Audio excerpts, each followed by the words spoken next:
My name is Patrick, and I'll be your chief flight attendant today. We'll begin boarding in a few minutes, but first I'd like to acquaint you with some important safety information. When the doors to your flight open, please take a seat and store all carry-on items in the underseat compartment. This includes cameras, purses, hats, and, of course, these little beauties. Next, fasten your seatbelts, inserting them into the buckle on your right. If smaller aviators don't measure up to the height indicator on the seat, just put the belt through the loop in the center strap before buckling.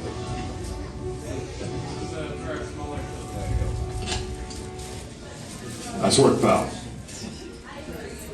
Soon you will be airborne.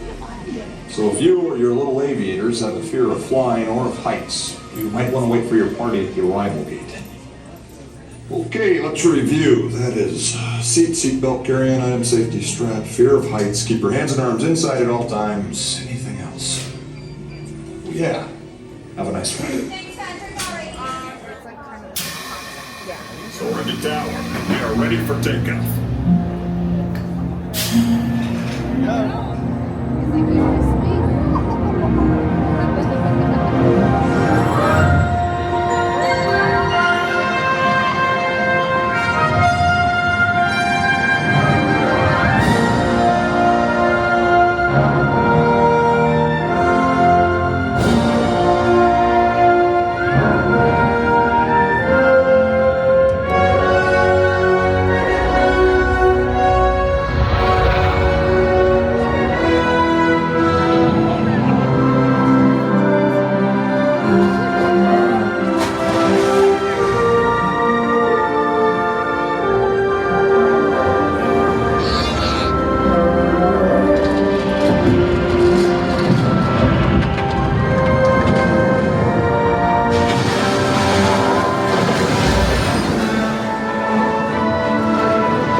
Soarin with us. To unfasten your seatbelt, just push down on the red button.